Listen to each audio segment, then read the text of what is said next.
welcome to this video. I put up a poll a couple days ago on my Instagram story, well, on the bus's Instagram story, seeing if you had any questions. So I thought I'd make a video answering those questions and then also answering a couple other ones that I was curious about when I started looking into bus life. Here's a bus behind me.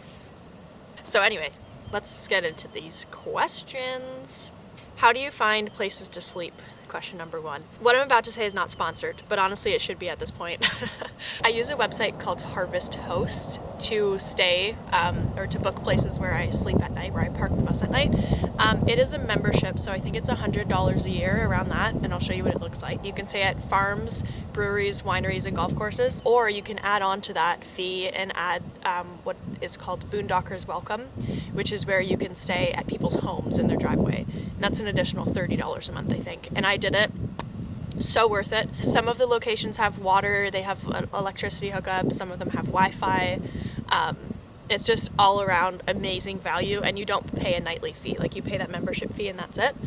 So that's the first place I look. Second place I look is called Park for Night, and that's an app that I have. I'll also show you what it looks like. Basically it's built, or it's operated by a community of campers and bus lifers and van lifers who, if they find a place that they could get away with parking there for a night, they put it into the app. So when you're in big cities or even sometimes smaller towns, there's a pretty good chance that there's going to be a park for night there. Sometimes it's just kind of random parking lots, but other times it's really cool locations like this one that I'm in right now is actually there. If either of those options don't work, is I look on good old reliable Google Maps in satellite view, and I zoom in and try to find big parking lots or parks, and that's been also pretty good. And another thing I do before I get to a place at night is I first of all check the reviews if there are any available on Google Maps, but also on Harvest Host and on Park for Night. Those also have reviews. And then I try to get there before it gets dark at night so that I just know that everything's all good. And I feel good about sleeping there. And I figured that out quite quickly, is that I get a better night's sleep when I feel safe. Not that I've ever felt unsafe, but I just like to know where I am and see it in the daytime first. Second and third question, how do you shower and how do you poop? I'm gonna do that in one question. I actually have a shower and a toilet. So I have a hot water heater that supplies me with hot water, so I can have hot showers, which is really nice. And if I'm showering every day, that lasts, I don't know, 2 weeks if I have really quick showers. Okay, now let's talk about my toilet. So it's self-contained, which means it has a small holding tank, and so I have to dump it every couple days. But I really liked this toilet, and it works for me because it's not a composting toilet, it doesn't require electricity, and it doesn't require a lot of fresh water. It does have a freshwater tank, its own freshwater tank, so that I can flush it, but it's nice that it doesn't dig into my 60 gallons of water that I have for the shower and the sink. Question 3, would you get a dog? Yes. I have been thinking about that for so long. I think having a dog would be so much fun on the bus. I think I would have to do a little bit more planning to make sure that like wherever we're staying is dog friendly, but I think it'd be really fun. I would also have to, I think, reorganize some stuff in the bus to have like a dog bed or a dog crate and space for dog food and space for like drinkable dog water. Right now I only have enough water for humans, but I mean, that's an easy thing to get. Question 4, what has been the coolest part of bus life?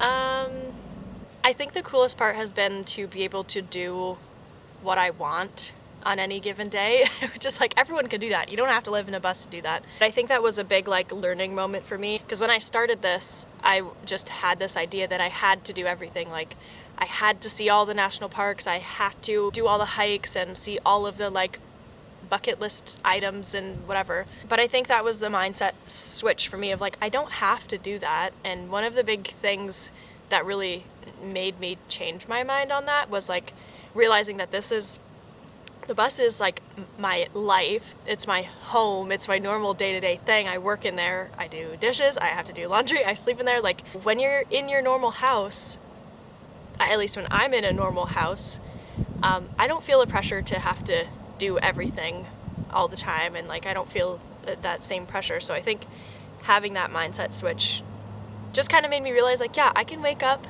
and I can stay in bed, you know, on a Sunday morning until 11 a.m. Or I can, you know, wake up and go on a hike if I want to, or I can wake up and go do this if I want to. So that's been, I think, the coolest part, doing what I want. Next question. How do you stay warm on cold nights? There were a couple cold nights, a lot of cold nights, when we started the bus trip in East Canada. But I have a portable propane heater called Mr. Buddy, and that's really good when there's no electricity around. And then the other thing that I use when I am at a campsite is just a space heater that I plug right in to the campsite. I don't plug in my space heater to into any outlets in the bus because my fuse is rated for 200 amps, I think, and so I would probably blow it. And we've blown fuses before. I don't want to do that again, so I just avoid plugging it in. I use the propane one inside. Another life hack is hot water bottles. So we boil water and pour them into like the hot water bottles that you can get at like a Shoppers or like any pharmacy. And those have been helpful too to put in bed and kind of like warm up your bed or warm up your PJs before you get into them. That kind of makes it a little more cozy too. What kind of regular bus maintenance or mechanical things do you do? Okay, I don't do any, personally. I do very little. Before any long drives, I have learned to check all of the fluids, so like engine oil and coolant and transmission fluid. Yeah, I'm not a mechanic person, and not even to do that took a lot of learning for me. But in terms of what I get mechanics to do on the bus, they do all my oil changes, and I've had to have some repairs in the bus just because it's an old bus, and it was driving around in Canada in the snow, so it's super salty from the rust, and so super rusty from the salt. So yeah, I only do a tiny bit before long drives, and then I get it regularly looked at every, I don't know, like 5,000 kilometers for an oil change, and just like some other random maintenance. How do you make money on the road? I work full-time for a company based in Calgary, and I love it. I love the company. I love the people. And they're a really fun and young company, and so they're excited about this BusLife thing. And I share with them. I post pictures in our company Slack channels about the bus. I'm so grateful and so thankful for that I can work full time. Okay, next question, which kind of is related, is how do I get Wi-Fi on the bus? I have a SIM card that I hotspot. I hotspot my laptop so that I can work during the week, and I actually plan out my routes. I know it sounds super millennial of me, but I have to. It's my job. I plan out my routes based on service and coverage that I get. And for me that works. I know for some people BusLife and van life is an opportunity to get away from that, which I do sometimes. Like I'll go on a good hike, you know, on the weekend where the cell service is iffy or whatever. During the week I have to make sure that I have service so that I can work. What would you do differently with the interior of the bus? I think I really like the way that it's laid out right now. I think it's convenient in terms of movement in the bus and how I typically spend my days. But I think what I would do is spend a little bit more time on the beauty of the bus. Right now it's very function focused, and that's fine. I appreciate that because I do need the function to be there, but it's not necessarily beautiful. I would maybe put cabinets under my sink and clean up a bit of the painting that I did. But I was just really excited to get on the road, and so I kind of left that stuff. I mean, I could do it, but that was the last question. If you are considering bus life or van life or any kind of life on the road,